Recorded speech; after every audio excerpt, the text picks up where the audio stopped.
And hello, welcome back to Crossroads of Cognizance, the place where we combine the East Coast, the West Coast, all tips, tricks, and magical things, healing things, and everything in between.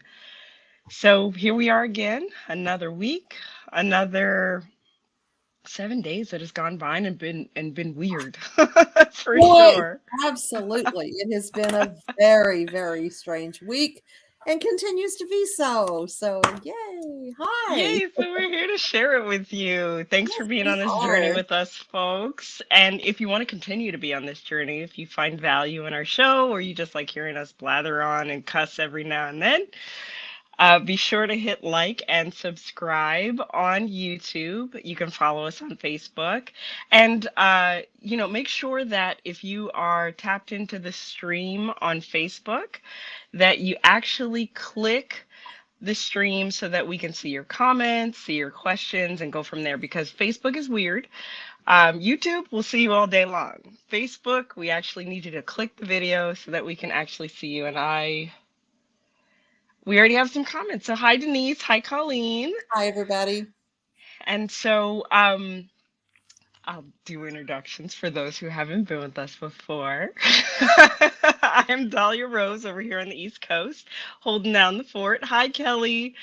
And over here at Crystal Cognizance, I serve my local community through healing, guidance, and anything I can provide for them magically in the way of mentorship or classes or otherwise. And already Yeah, we have highlight some funny, Gladys's. funny banter from Gladys. Yeah, my girl.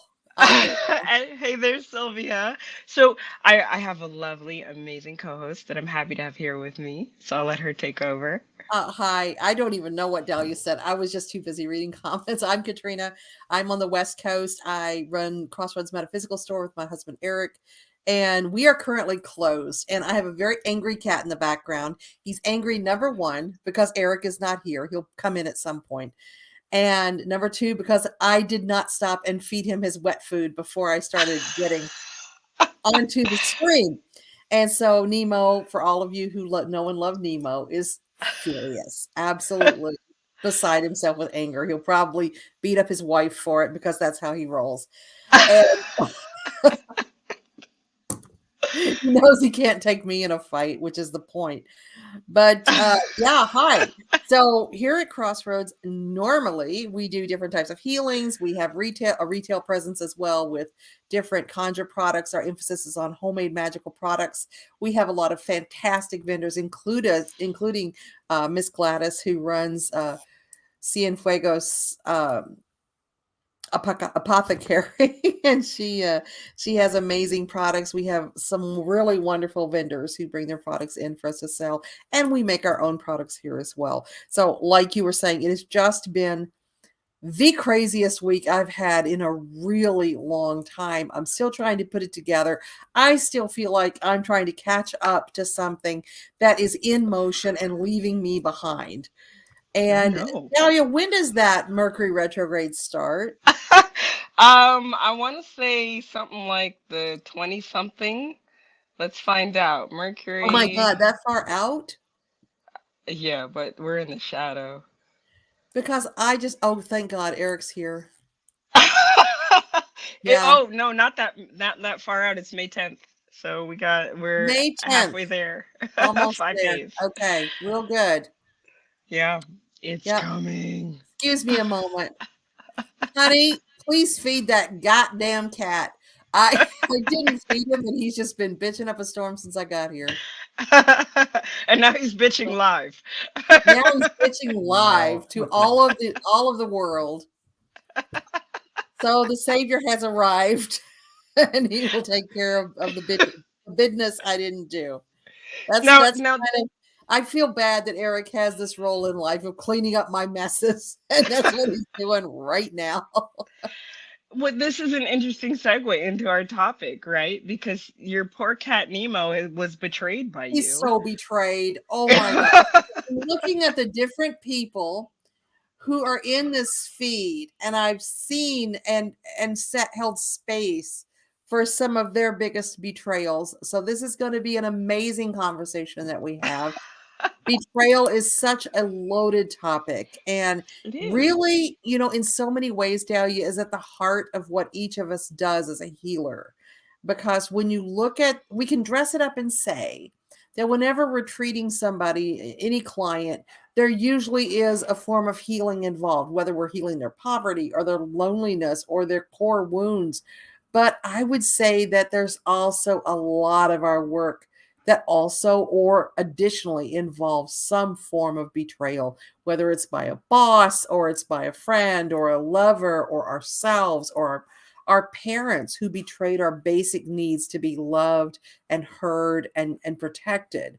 There's so much in this conversation, and I'm really interested in getting into it with you Yes, because we had absolutely. no pre-show. So I don't know what's Well, and you know what? We're supposed to be riffing off the cuffs and no pre-show needed. no shit. Well, today is, and I didn't get a chance in pre-show to ask, Dahlia, is there a reason you chose this topic today? Interestingly enough, it was a card pull, you Oh know. wow. Yeah, so asking what the collective maybe needed to hear and process today, and I ended up pulling the Three of Swords. Wow. Yeah, Yeah. yeah, that's good. That's Yeah, good. so especially entering back into this retrograde season, it seemed very appropriate because it seems to me like folks may be coming up on revisiting some of these Mm, betrayals. I think there's also maybe like I know Pluto, the planet Pluto, is doing something, mhm, and that's deep introspection and death and rebirth cycles. So all my Scorpio friends, hold on tight. Um, so with all of that, betrayal seemed like an appropriate topic, and I thought we could get into initially just even defining it. I mean, you went through some of that, how like where it can come from. So bosses, lovers, friends, even our bodies, right? We can be betrayed by our bodies. you're so clever, Dahlia. Look at you, girl.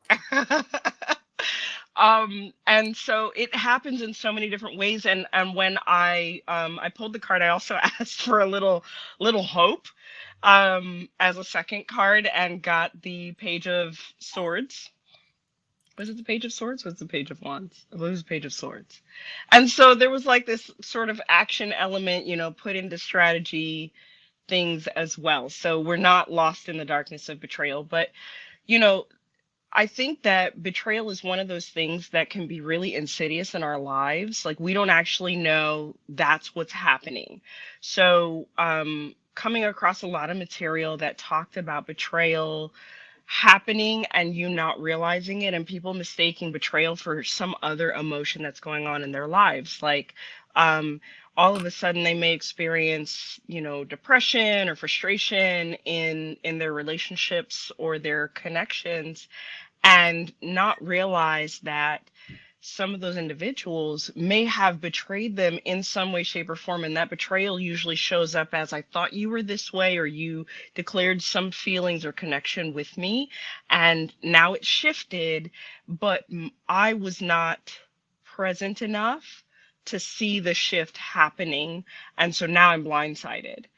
And there seems to be this retreat and connection into loneliness that comes with betrayal, and how you know that can be a very defining emotion where we start to self-protect and get into loneliness. So anyway, before I get too far on that, that was why we chose the topic, was the Three of Swords. Whenever that shows up in any of my readings, I don't know about your deck, I have the standard Rider Waite, Mm, and it seems to be a little bit of an older, almost Aleister Crowley deck. And so the harsher images of the Three of Swords, it's like this man under this cloud. The swords are stabbing through the heart, and he's like, mm. and it's just this shock and awe. And I'm like, man, okay, where were you betrayed? Who's lying to you? And then sometimes knowing that we betray ourselves and lie to ourselves. So I saw you writing some notes, so go I for it, did. Katrina. First of all, from a betrayal perspective, my OCD is flaring. Can you change our pictures? Oh, yes. Yay, there we are. Thank you so much. You know, you are so right about so many things in what you just said. And part of the burden, if you want to say, of working toward actualization and becoming a healer and moving in the world as a healer is that we, number one, want fierce accountability. We want to be Mhm. able to acknowledge our role in the downfall of any kind of relationship, or even microcosm, not the relationship, but an experience in the relationship, because a betrayal does not need to be the end of the relationship by any Right. means. Um, but we put this all of this adorable speech around betrayal and say things like, I just wasn't present enough to plug into what was happening and to see that this was coming. And, we tend to move around the obvious thing, which is that somebody really did us wrong. Mm. And we don't, it's a sleeper. Betrayal is a sleeper condition where when it comes, we deny, deny, deny, deny. Well, it couldn't just be that this person it just made a really bad choice that they knew was going to harm or hurt us. That's not possible. And so we start looking for all these avenues of you know, placed expectations on this person that were different than what they thought it would be. Sometimes people just don't have your best interests at mind when they Absolutely. make a choice, and they're hoping it's going to go better, and the outcropping of that is one of a feeling of betrayal. And then their response to that is not always accountable. It's not always um, plugged in and empathetic to what you're feeling. It's not always compassionate, because they're thinking, well, I didn't mean to betray you, but I betrayed you. And so it's a long circle-ish thing. Another thing is we have to be careful about defining a betrayal. So it's this kind of back and forth thing, because often we do put expectations on people without their knowledge or consent. And when we Right. do that and they then don't follow those expectations, that's not a conscious betrayal. That's Right. something we set up. So, on one hand, we need to be accountable for where we are, as you were saying. Maybe we weren't plugged in enough to see where that person was going with the situation or to head it off in time. But at the same time, where did the point come where that person made a choice to do something that was very likely to create hardship for us or hurt us in some way? And how much energy are we going to give that feeling of betrayal? Because once that door's open, it's Pandora's box. We're like, oh, Absolutely. oh my God, I can't unsee this now. You have betrayed me in such a, we all go iambic parameter when that happens, and turn into Shakespeare. Like, forsooth, thou hast caused pain to my heart and my Right. mind. I sleep not because of what you have done. So, I mean, we really have to just be super aware. And also, there's a part of us that has to make that hard choice about compassion, about if the person comes to you and fully atones and says, I am really sorry, I didn't mean to betray you that way. Do you say, I see your sincerity and I appreciate you doing that, and okay, we're good? Or do you say, I see your sincerity, but I can't allow you that level of access to me again? It's Yeah, just, absolutely. it's a weird So thing. we're getting into a bit of the forgiveness and the trust space. I mean, like you said, being a healer, holding space, oftentimes, I know we're looking at a person who, at minimum, did not receive the feedback they were hoping for. Like this Mhm. person, there will be many utterances of, well, they loved me, so they should have, and then Mm, not receiving what was needed in that moment from that person. And it's not a matter of maybe that person wasn't capable of giving me what I needed. Maybe they didn't wrong me. It was just they just didn't have the right response. Or that, like you said, that atonement piece is really big. And what does trust and forgiveness look like? Again, like how much access, how much can I give you while healing? And I touched on loneliness before, and I think that when we start that healing journey, that like visiting that betrayal, was it a real betrayal, what actually happened, and we start to sort of piecemeal it, we can kind of retreat within ourselves, and loneliness can become um a an unknown crutch. Like, I think that we can kind of get into this self-punishing place if we can't find the justification in the betrayal. We can start saying, well, maybe I deserve to be sort of doing this on my own, or I'm the only one that can handle it, that kind of thing too. And so there's this, like, all these dangerous waters of what ifs and shoulds and shouldn'ts. And the other piece that I wanted to bring up with the betrayal is how to unpack it, right? Like you were saying, you have to come to terms with what the truth is. I believe that step one is that piece of, what is this that I'm looking at? And Colleen here, you said you're starting shadow work. And that's a great avenue to take if you've experienced a betrayal or not, because oftentimes, um, any of our wounds, they don't start in the moment that we're having the experience. That likely betrayal or whatever else is going on for you started when you were younger. Who was the first person to betray you? Was it your mom? Was it your dad? Was it a sibling? Was it a childhood schoolyard friend? And what did you do at that time?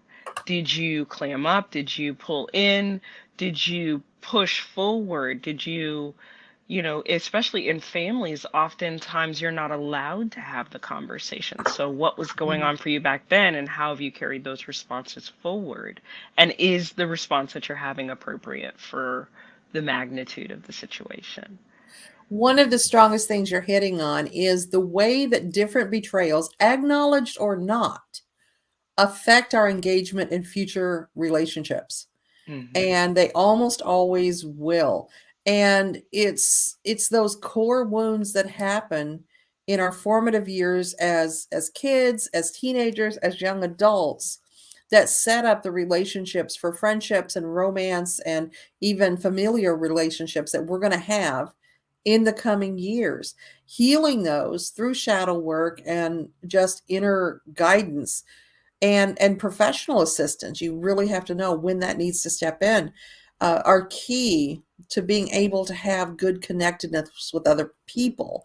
And that doesn't mean you have to have good connectedness with abusers.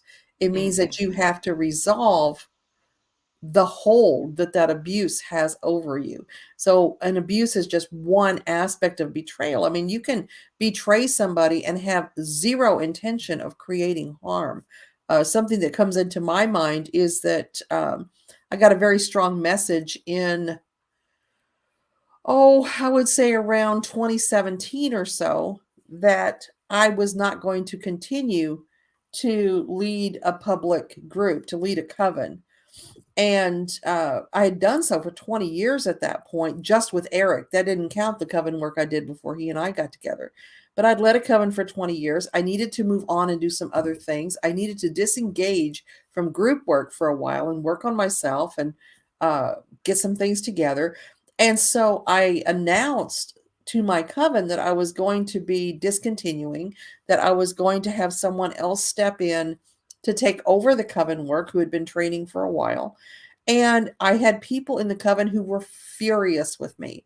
They were Hmm. so betrayed. I had initiated them. I had promised and taken a vow to be there for them as their spiritual counsel. And I assured them, no, I will still be available. I'm just not leading coven anymore. Nope. And just furious with me.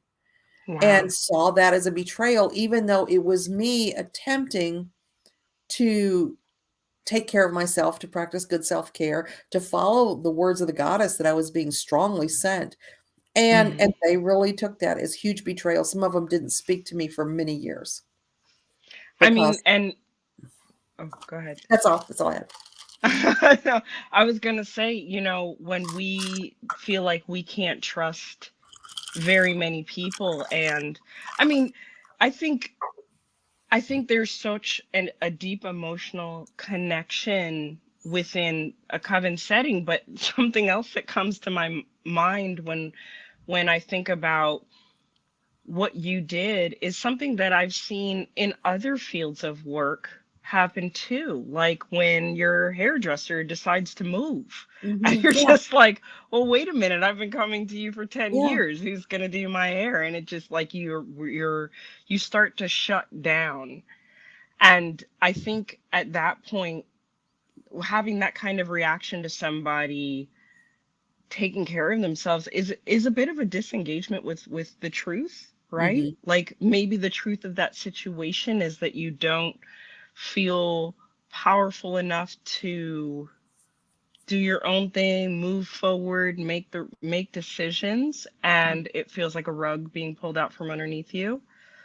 um how do you, like, if you were on the other side of that or giving them counsel, how would you move through that, I think Katrina? I would have them look. Well, one thing that comes into mind with the coven thing, first of all, and yes, on the hairdresser, that is a deep trauma. Um, but on the coven thing, especially, one of the challenges we get into with that is that even though we can talk about the contrary and say, don't do this. This is not healthy. You get people in a coven environment who put the high priestess or the acting leader on a pedestal and don't Mm, expect them to have human responses. They think that because they are a little further down the spiritual path than they are, that they are just, above any sort of needs. And I saw that theme replicated quite a bit in there wasn't a lot of what I would call priestess care. I was mm. expected to be the mother. I was expected to manage everything. And I set up that dynamic. That was on me. But when I did need help, when I was struggling, and just trying to get my own shit together, and I was going through a next phase kind of thing. Um, man, just the degree of venom that came at me was really unexpected. But sometimes it is that you don't expect them to do anything except serve you. Like they Mm. have obligated to serve you, and it's the same thing in a way with the hairdresser. But I think what I would ask them is, did you expect this person to take care of you until they died? And is that Ah, realistic? Is it a life sentence because they did something beautifully for you for 10, 12, 15 years? Is that not a gift? Or is that a betrayal because they don't keep doing it until they die? wow. Or until you decide you're going to move on? Now, all of these people that had this reaction, if they decided to move out of state, if they decided, to do something different, they would have been gone and not think twice about it. Right. So it was not a reciprocal engagement in terms of the obligation. So I think that I would have them look at, well, what would you do if you moved to another state? Would you fly out to have this person take care of your hair? I know people that do that. So you got, and if you would, that's great. And if that's the case, see where they're setting up their practice and go there, a few states away. Oh, that's an interesting point, Colleen. What about if what if the person dies? Is would you feel abandoned if Of they course, you passed always away? feel abandoned when someone you care about dies, but is that their fault? Do you blame them for Right. dying and leaving you? How Um, dare you? right, right. Those are feelings that exist, but those are feelings that really need to be healed uh, to move forward. And that's usually a component of the grieving process Right. is managing those feelings of abandonment and loss. And of course we feel them. But I mean, I have a friend whose spouse killed herself. Mm. Those feelings of my life is so horrible, I'm choosing to leave. The woman was very sick, not physically sick, but mentally sick. And it just becomes even more so the feeling that you chose to die. It was better to die than to be with me. And she and I have had long talks about those feelings. And but my mother, for instance, I mean, she abandoned me, and I don't think intentionally did so. She died. So what to do with those feelings becomes a very active part of your healing process. The theme of forever, I think, is the real issue. It's funny. I was cleaning out papers because I'm going through a mental purge, and I found written in some of my stuff talking about relationships. And I think this is what we do in relationships as well, like intimate relationships. We put this lens of forever on it, and then the betrayal comes when a person does something that is a marker that says, well, forever may not be possible. Mm-hmm. And or it's perceived that way or felt that way deeply. And so I love that you brought up, like, this is not, in a coven situation, it wasn't a forever theme anyway, but people placed that expectation in there. And I think that maybe one of the ways, because I know we're like an avoidant society, right? So if somebody was to ask me, like, well, how do you avoid betrayal, it would probably start with taking the forever lens off of different experiences, and saying, well, I'm really enjoying this right now. I'm here for what this has to offer me. I mean, and it's hard, like, I'm saying these things, but it's hard not to get lost in the emotions, and especially in ceremonial ways and Mm-hmm. ritualistic ways, and then in those interpersonal relationships. It's hard not to fall in to that sense of forever. Like, I want this forever. I hope to continue to recreate this over and over again. And but that forever lens is very dangerous. It Um, really is. And how often in, and this is the obvious, in a marriage ceremony, people often will take those vows and sincerely mean on that day, till death do us part, I will love you forever. And then life happens. yep. Life gets in the way, people grow apart.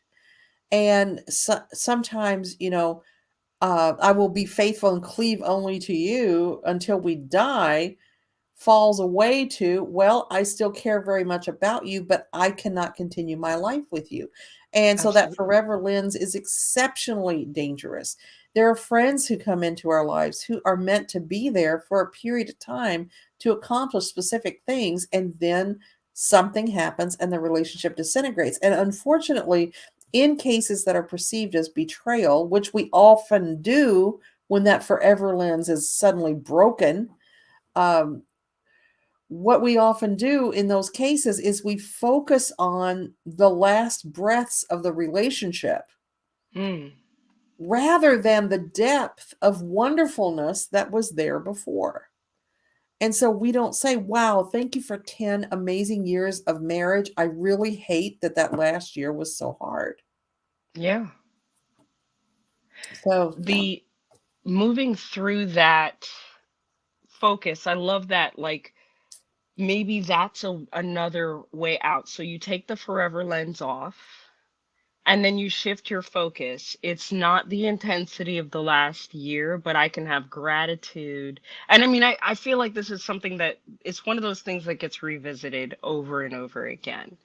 I'm going to have to keep telling myself, yes, that last year was shit, but here's a moment in time that brought me solace. And recognizing that you don't have to retrieve that as well. Like, there's nothing saying that you have to go back and recreate that in hopes of drumming those feelings back up. Because one of the things that I was coming across in considering the topic was this opportunity to create something new after betrayal happens. And so, in your case of the coven, it could have been that these individuals go, okay, well, she's not mom anymore. Now I get to know, this new version of Katrina as she heals herself, as she moves through whatever her next chapter is. Doesn't sound like those opportunities were taken. Not really. It was a long process with some of them. Some of them are still not in my life. But also, you know, it's just I had something, I think I lost it. Keep talking. Well, Heidi was commiserating with me just to say, like, yes, you can move on, and let's see what she said exactly, or for amazing years of an old friendship and then the person gets married and moves along with the spouse and not Mm, with your friendship. Yeah, absolutely, you can be happy for that person. It can be feel like a bit of a betrayal when a person like marries and then it's not a situation where you can maintain a friendship for one reason or another. Absolutely, that can feel like a betrayal. um, but then again, you have an opportunity to recreate or create, not recreate, but create a new connection with that person, or that connection is that you guys, mhm. you may hear about them and you just continue to be happy for them from a distance. Something that I did was able to regrasp of what I was going to say before is that if we subscribe to the idea that certain people come into our lives for a specific purpose and that we might have preordained relationships with people, it could be a situation where we are, let's go with the scenario, we're married to somebody and we care very deeply about them, we love them very much, but it's time to shift. Hmm. Now, that doesn't mean that, hey, this irresistible person is going to be put in our path and we're going to betray. It can often be something like suddenly the relationship isn't working. Suddenly there are motivators to end that relationship, to make us available for what comes next, as you were saying. That, for instance, when my first marriage ended, it was July of 1997, and I met Eric in October of 97. So just a few months later was when I met him. Had I still been in that relationship, I would not have probably even noticed him. Hmm. That was very much a preordained thing that had to happen to really craft the next several decades of my life. Right. And had I stayed with my first husband, my life would be nothing like it is now. To this day, my first husband, cannot completely identify why he left the marriage. Hmm. And unfortunately, and this is one of the things that betrayal really speaks to in a deep way, humans do not change or respond proactively to anything other than pain. Yep. And if everything's good and happy, we don't move. We don't want to rock the boat. We don't want to change anything. And it is only, unfortunately, through pain that we make significant changes or experience significant changes. And so I think sometimes these betrayals that happen because we're not meant to be in this friendship anymore. We're not meant to Mm. be in this marriage anymore. It doesn't mean that every time there's a betrayal, we should just, throw our pinafores over our heads and rush into the woods screaming. Right. There are many betrayals that a healthy relationship can move through Absolutely. successfully. And it is not for somebody else to determine, oh, he cheated on you, therefore you have to leave. Right. It can be, oh, he cheated on you. This is a huge thing we have to work through to regain trust. Exactly. Now you know where you are as far as the It's relationship's betrayals concerned. are absolutely unprecedentedly valuable clarifiers. Hmm. And that's when Absolutely. you know that they have that capability to throw you under the bus when you didn't think they did. Great paraphrase, Sylvia. To sweetness and light we make promises, pain we obey. Yep. Get your Absolutely. hand off the stove right now. Now, if I'm hearing you right, the you're saying taking that lens of this person has shown up for a reason in my life is an easier way to move through the betrayal process, or were you saying that's not an ideal way to look at things? Both. Okay. When we experience betrayal, we have a choice. And a lot of people will say, well, I didn't have any choice. Financially, I couldn't stay in the marriage. Or they'll say, I didn't have a choice because I work with this person. I didn't have a choice because this is my only friend. I had no choice. You always have a choice. You do. Those choices may not be ideal. You might be choosing between a shit sandwich and a turd sandwich, but you have a choice. And Yeah. anytime there is a betrayal, there is a choice factor that happens for how you will manage that betrayal. And so it's not an ideal situation. It's not an ideal perspective, but we get to the place where we're saying, okay, in the choosing of this, do I feel like this person still has value in my life? Or is it a reason season thing?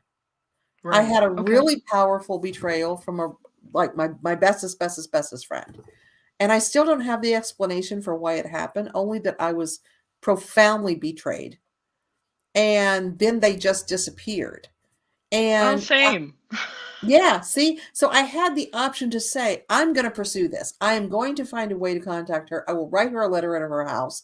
I will do whatever I can to be heard, to say, how could you do this to me? After everything I've done for you, after everything we've been together, you're my best friend. What happened? You owe me an explanation. Or I can say, you know what? Fuck it. Yeah, that's Fuck pretty it. much how it has to go. If you're going to do that, you are not the person I thought you were. And I don't Hmm. want you in my life. I don't want a person who would treat another human this way to be in my life. I chose that path. Yeah. And, there's sometimes that I have pursued doggedly and said, I'm not letting this go until A, I get the answers I want, or B, there's a restraining order. Pick one. This is what's going to go down. And in this case, it was just, I can feel the severance. It's done. But there's always a choice. There's There always a is. choice. If you're married, you can choose poverty. You can choose Absolutely. homelessness rather than be with the person who betrayed you. So there's always a Absolutely. choice, and following betrayal comes the time of choice.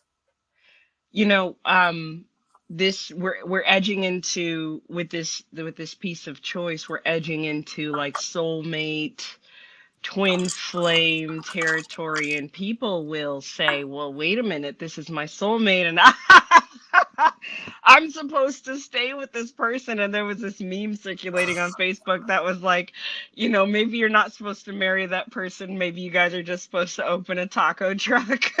So, you know this subscription of having to do the soul level work with a person while being in a relationship with them, it has some elements of falsehood to it. I tend to take the both stance that you were talking about as well, Katrina.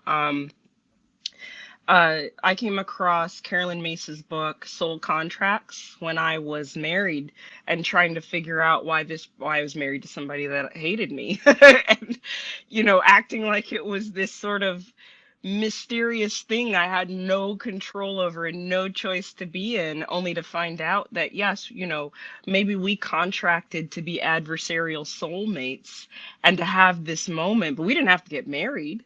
We didn't have to take the steps that we took, and then we had the choice for divorce. And that ultimately led to everything, much like you. It ultimately led to the shop. And so, there are so many positive things that come out of choice. And even when you're dealing with betrayal, there are some choices that can be made as well. It's fascinating. We have so many correspondence and alignments, Katrina. I was deeply betrayed by a friend as well. And I wanted to pursue that, like, why? What did I do? Because it Yeah. was abrupt. I did have a chance to find out why, and even then it didn't make sense. So I guess this is me sort of offering that sometimes you do get that why, and the justification still doesn't make any sense. I mean, it was over a guy that this person didn't think I should be with.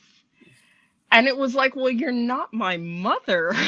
And even if you were, we'd have a conversation about it, instead of having you exit my life. And it resulted in this tear down campaign that was an extreme betrayal. And the craziest thing, so this is like, if any of you guys in the audience have experienced this, I still loved this person. And then I felt like I was betraying myself and I was pissed. I was like, I want to hate them. Why can't I hate them? And I couldn't. And it was this wild, like, mental health journey, as I felt like I wanted to hate them. I wanted restitution. I felt like, I wanted to do all these things and I couldn't. And so my way out was love, the choice of love. Like, I knew it was there. I wanted to flush it down the toilet and I couldn't. My And granny so used to there it say, was. just bless them and send them on their way. Just bless them and send them on their way. And that's what I try to do, but it's really hard to resolve the hurt, and sometimes you have to go into this autopsy where you're saying, I watched this person behave this way with other people and I stood by. Yeah. I watched this person do this, this, and this, and they showed me who they were, and I did not want to see it. Yep. And that's helpful sometimes. So you can say, okay, well, maybe it wasn't as out of the blue as I thought it was. In my case, it was a matter of, you showed me you were insane. You showed me you were crazy. And I didn't want to believe it. I wanted to believe you were something different than what you were. And when we talk about soulmates, I mean, you and I hear this constantly. He was my soulmate. I can't be without him. And he's having a baby with somebody else. And I need him back, Yep. right? Oh my And gosh. like, yeah, God forbid they be a twin flame. And it's like, no, our souls are one soul together. And it's like, yes, but that part of you is in a different relationship and you need to leave yeah. them alone. And you know what? You are complete by yourself. So I don't buy the whole Right. twin flame thing. Or the split apart that they talk about in The Butcher's Wife. I get we have deep soulful relationships with somebody, but you are Mhm. a complete person unto yourself. There is not a missing part of you out there in the world. Now, you may be broken and somebody Mm. comes in and is the putty that fixes that, but that doesn't make them a part of you. That makes them a patch. and Absolutely. and I mean, we have soulmates, and I turn into the guy from The Princess Bride when people tell me that, and I'm like, you keep using that word. I don't think it means what you think it means, We because love it, it's Ego Montoyo. yeah, it just means that you have a soul contract with that person. And again, taco truck, that doesn't mean you're marrying them. It doesn't mean you have to fall in love with your soulmates. Your abusive father was a soulmate. Mm. The girl that wrote you evil notes in 6th grade was a soulmate. I mean, somebody who has a fundamental change on the fabric of who you are as a person is a soulmate. Mm. Don't marry all your soulmates or you will do nothing else. And That's a long life of divorce. when they Man. are horrible to you, GTFO, and move on to your next soul experience rather than Absolutely. trying to revisit the abusive one over and over again and In coming hopes to of me something different. to try to make that happen. That's insanity. The Yup. definition. Yup. Now, Christy gave a comment a little while back, and I thought it was important to note because it can be hard to know when the end is, when to make your move. And I, what comes from that I've seen, and I even saw actually this past week, was, hey, I don't want to waste my time on this if it is not the relationship that I thought it was. And I'm like, well, if you have to ask the question, some part of you knows. And I understand the validation that comes through a reading. And so, I would say, um, Christy, you know, that's something that you can do if you're intuitively pulled. You have cards available. You have, counselors, therapists, anybody who can have an objective outside perspective. Hey, go sit on a city bus and just start talking to the person next to you. And if they have an odd reaction to how you're being treated, then like maybe something's off. And I think that that piece of it being difficult may be coming through that, like, I don't know if I have a choice space either, that desire to not be the person that causes the pain of ending, or causes them to feel betrayed when you've already felt betrayed, and it just becomes this vicious cycle. I think there's some elements of that in there, in knowing um if it can be reconciled or not. And don't So stare into the gaslight. oh. Don't make eye contact with the gaslight, because if a person is not wanting to be accountable for the fact that they betrayed you, one of two things is going on. Either they didn't betray you and you are making a mountain out of a molehill, or trying to create Interesting. something that's not there, which is Hmm. possible. We all get Very into those possible. spaces. Or they're attempting to not be accountable for the fact that they betrayed you, and to create diversion, to redirect back to you, and always look for outside assistance. And I'm not talking about your girlfriends that hates them anyway. I'm talking about, really, like you were saying, go to a counselor, come to our Thursday night watch sessions, and pop a question into the free Right. lineup. Is it Or, over? is it over? Just ask that. But get an outside opinion from someone you can trust, and say, hey, this is a thing that's happening. I need you to pull me up on this. And one of the things I value most about our friendship, and my friendship with Gladys, my friendship with several of my peer healers, is they are not afraid of or uncomfortable with calling me on my bullshit. If I'm being inappropriate, they will say, well, have you thought about this? Or did you look at it from this perspective? Or I can kind of see what they're saying. And there's value in those objective relationships where they can say, hey, I love you. I need you to hear this. Hmm. And then maybe it's not a betrayal. Or they're going to say, oh, locked and loaded, this is on. And like you were saying, the reaction other people have will tell you the bullshit level of what you're experiencing. And sometimes it really is that you didn't see the lead up to this. You're the frog in the water, and you're not seeing how Slow hot boil. it got. Yep.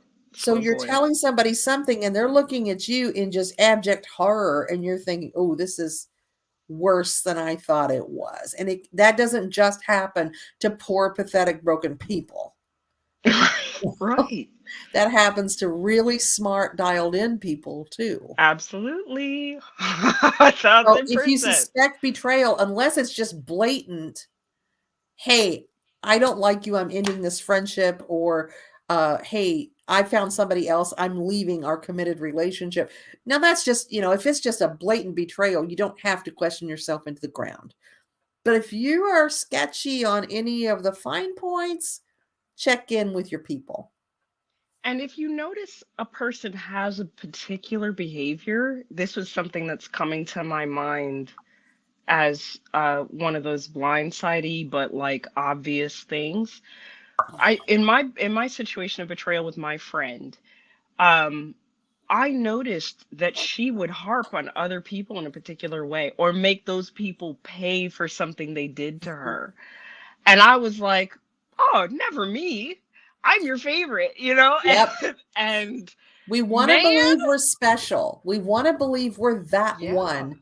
They would never do that to. And I think about that old saying, if they'll do it with you, they'll do it to you. they will do it to you.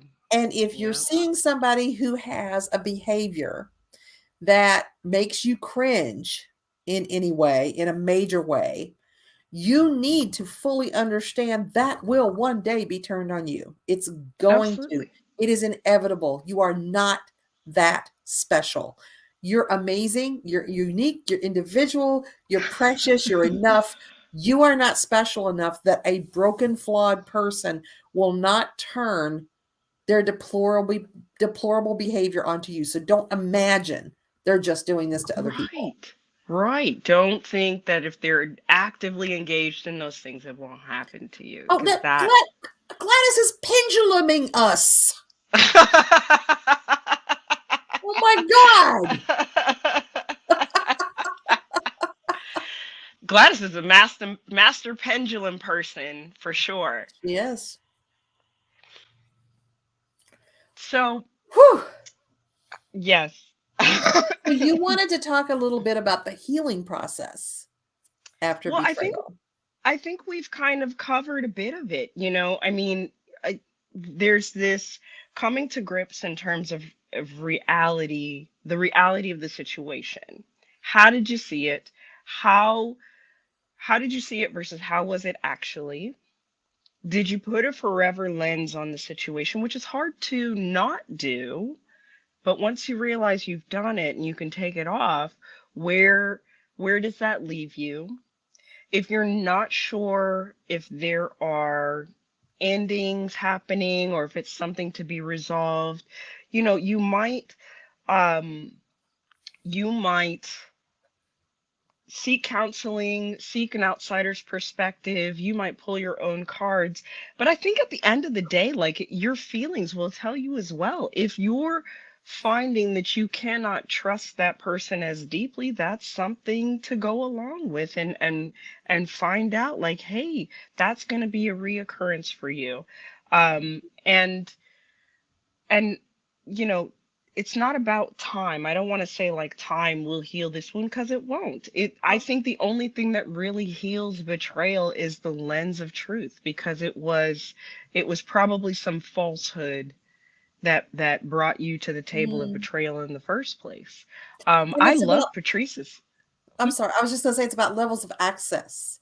You don't have Yeah, to throw the person out of your life. You can create buffers so that they are less accessible to the parts of you that will be hurt by their behavior in the future. absolutely. What I did Katrina usually say? tell people you can drive that person around in your car, but you don't have to give them the keys. Yeah. And I'm sorry, I mispronounced her name. It's Mariah Mariah. Petrie. Mariah is one of our BioU students, BioU 2. Oh, cool. Well, welcome to the program. I love this question. What shows up in the egg for Olympias as betrayal? I don't think we went over that in class. Big ass trauma bubbles. That's what shows up. Attachments will show up as a result because you Hmm. are still attached to outcomes. You're still attached to Mm. finding out why they did it, what was behind it. And those attachments are insidious. The attachments that show up in a cleansing egg are going to refer to those things that are slowing us down. So will a parachute formation. And Ooh. that's really going to be a big one if the betrayal is keeping us from moving forward. Now, usually it's not. Often a betrayal slows us down a little bit, but doesn't stop us dead in our tracks. The major ones might. But the little ones, usually we keep rolling and process it as a side hustle. Mm. But truly, it's just it's a matter of deciding where that person now fits in your life, or if that Yep. person fits in your life. Create those boundaries, just like Create Gladys those said. boundaries. 100%. Yeah. So it doesn't have to be all doom and gloom. I think in my situations with betrayal and how I've tried to help people move through their stances, it's an ebb and flow process. What do you think, Katrina? Like there's just highs and lows to it. You got to take it day by day. And it also has to do with the position of the person in your life. Mm. So when I'm in a situation where I feel like, for instance, one of my children betrayed me in some way, there is always going to be room with me for a way back from that. Okay. That's something I would not ever completely let go of. I make a lot of allowances for my spouse because I want that to be a growing relationship. And, I'm in a 25-year marriage. And so there will be both inadvertent and intentional betrayals of varying configurations over that period of time of being having your life as interwoven with somebody as Eric and I are. And it's just deciding that the overall health and vitality of the relationship is worth hanging in there for and working through that issue. And I can only speak for my own feelings, but I'm sure that he feels the same way in return. So it's just about establishing where that person belongs in your life, or if they do. And if they're expendable and it was just unforgivable, you forgive yourself for not wanting to move forward. You don't sit and think, Mm. oh, I should have worked harder. I should have, really dug deeper. I should have been more accountable. Shit happens.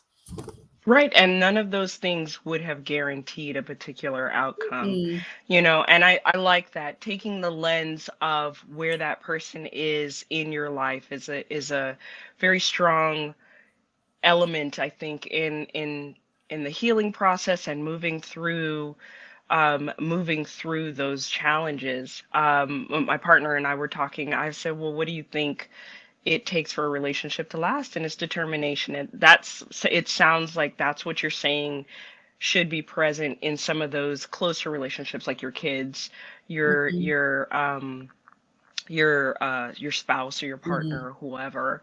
So I love that. Yeah. um Something else that's really important is that you determine your motivations for keeping them in your mm, life. Are you keeping them in your yes. life because you feel like there's enough love and positivity there in that relationship and worth to both parties that the relationship should continue and you should work through this bump in the road? Or are you keeping them around to punish them for betraying you? And Mm. I see a lot of people who are continuing the relationship or looking to re-pursue an ended relationship to punish that person for the way Yeah. they behave toward them. They're under the guise of, I love them and I want them to keep them around. But the underlying thing is they want the relationship to end on their terms, or they want to keep that person around to keep reminding them of what a piece of shit they are for letting them Mm. down. And so it has to be a healthy reason why you're continuing to have that person in your life, and not a shit reason, a sick reason. Absolutely. I mean, karma will get them. I know Katrina's like, karma, whatever. But Sooner or they later, will, God's going to cut you down. yeah, Okay. they will reap what they sow. I love that. So we've had like a lot of really great insight. I love this conversation. I love that it wasn't all, tears and drama. We kept it. Yeah. Thank you to the audience for your wonderful comments, I keeping it love we light. had so much audience participation. Absolutely. And so we hope to see you guys next week because we're at that hour. Can you believe it? It's 6:02. So we're going to let you go now. All right. Catch us on the replay. Keep sharing those comments. Let us know how you've moved through your betrayal experiences because as a community, we're helping heal each other as we learn. But other than that, I will say good night to everybody. Good Yep. night and goodbye. Good night and good. Oh, also, just a quick plug. Those of you who don't already know about it, Gladys, Nelta, and I have a broadcast every Thursday night at Yes, watch. 7 o'clock Pacific time, and 10 o'clock Eastern time, and that we do one card drawings, readings for people. And Gladys has her pendulum out. It's all free. Just jump into the live stream, participate with us. To participate in that, go to facebook.com/crossroads occult and wait for the live stream to pop up. And we're happy to answer one question per person. And we'd love to take care of you that way. And I just want to again say what a joy it is to just be able to jump in and talk about these amazing topics with Dahlia and have such amazing audience participation, jumping in with your comments as well. Thank you so much for all you shared of yourselves today, everybody. Yes, it was really a beautiful journey and experience. And if you haven't caught, which is at the Crossroads, it's a great time. It's an absolute blast. So definitely jump in there in the stream if you can. And like I said, we'll catch you guys next time. Bye, Next time. Bye everyone. bye.